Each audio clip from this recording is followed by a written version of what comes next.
Hey everyone, Andrew Grant here for Voro RC, and today we have a requested video for flying and landing in the wind. So this is a phenomenal recommendation as a lot of people are curious to know about how to fly in the wind and have great success. And the first key is to understand the basics of the wind, and that's what this video is for. Later on, there's going to be some more advanced wind flying videos for uplines and downlines and doing aerobatics in the wind, but this is just going to be a basic how to fly in the wind, how to do some basic turns and approaches and landings in the wind. So the first thing is we're always going to take off and land into the wind. So currently right now the wind is at 22 miles an hour. It actually shows right here, and it is directly facing the nose of the airplane. The airplane is directly into the wind right now, and that's how I would recommend learning to fly in the wind. Is don't throw yourself in the deep end too hard. If you want to go practice in the wind, wait until a day that it's directly up and down your runway, or at least pretty close. And then once you get used to flying in the wind, then you can expand and do crosswind stuff and really have a lot of fun doing that. So right now the wind is set to be very variable to replicate a pretty realistic day. It's set to it will go down to 14 once in a while, but it typically will go up to, here we go, it's up to 28 a second ago. It'll hang out around 20. So that's a pretty decent wind day. First thing is going to be the airplane selection. Most airplanes can actually fly in the wind. The only airplanes that really can't is really light airplanes or really small airplanes, but anything like an E-Flight Apprentice or bigger will fly in the wind pretty easily. Next thing is understanding the difference between ground speed and airspeed.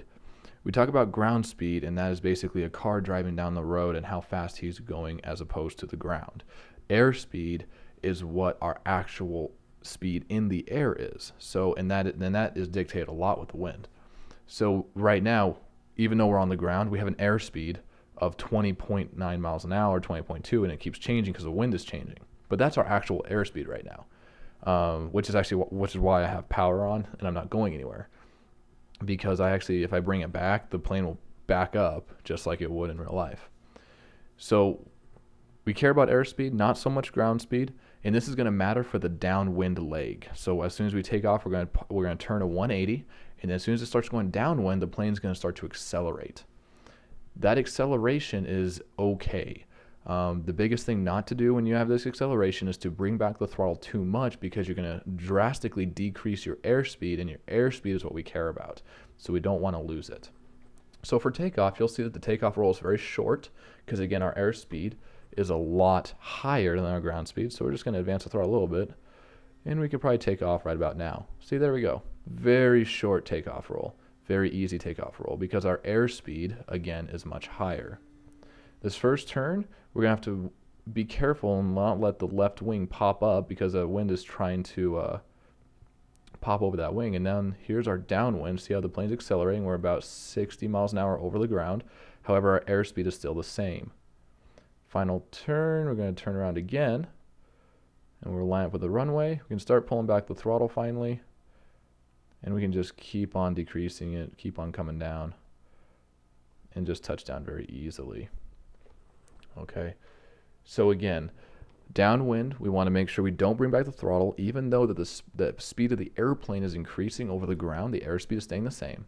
The first turn, which is where the left wing is facing the wind is going to want to get underneath that wing because we're banked a little bit, and it's going to want to push us over and kind of flip the airplane, and we're going to make sure that we know that and keep that from happening. We're going to keep the consistent bank angle. If that means doing a little bit of opposite aileron to keep that consistent bank angle, that's okay. Then finally, that final turn, the third and fourth turn to go base and final. On that third turn in the base corner, let's go over there real quick.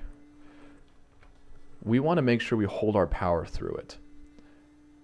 Just because we're setting up for an approach does not mean that we have to pull back the throttle too quickly. We want to make sure that we still have power going through that third turn. So we did one turn, two turn. Here's our third turn. We want to hold power through that. Now we can start decreasing it for the fourth turn in the final approach. The only time we can really decrease the throttle a bunch down to like a quarter or even zero is if we're going into the wind, at least until we get more used to flying in the wind. Because you can see here, I can almost hover the airplane without touching the ground, and I'm not really doing anything. That's just the wind having that airspeed. We can even just set it down. So flying in the wind is very fun. It can have a lot of things to do that you can't do on calm days. And also it opens up a lot more days in your flying calendar to be able to have fun with. The more days that you can fly, the more fun that you can have, the quicker you can learn. It's just basically learning how to do it, understanding the basics of it, and again, just like in the last video, staying calm and relaxing and going through it. Well, guys, this has been a brief overview of basically how to fly in the wind. I don't recommend flying in the wind if you're a brand new beginner. Allow yourself to get some time on the airplane, learn the basics of flying, get decent at landing. If you start to go flying in the wind right now, you might not have the best of time, and we don't want that to happen. So give yourself a little bit of time, and when you feel very comfortable and calm weather, then start with 5-mile-an-hour wind, then go to 10-mile-an-hour wind, then 15. Just slowly work your way up, and you'll get used to it. When you're done with that, come back, and we'll talk about more things that you can do in the wind. We'll talk about circles in the wind, figure eights, and then we'll talk about aerobatics in the wind, uplines and downlines, everything that it involves. Hope you guys enjoyed the video. Again, this was a requested video, so please feel free to either email me at VoroRC@gmail.com or comment on any of my videos of what types of videos that you want to see next or what you're curious about learning, and I will try as hard as I can to get it out there as soon as possible. Hope you guys have a wonderful day and have fun flying.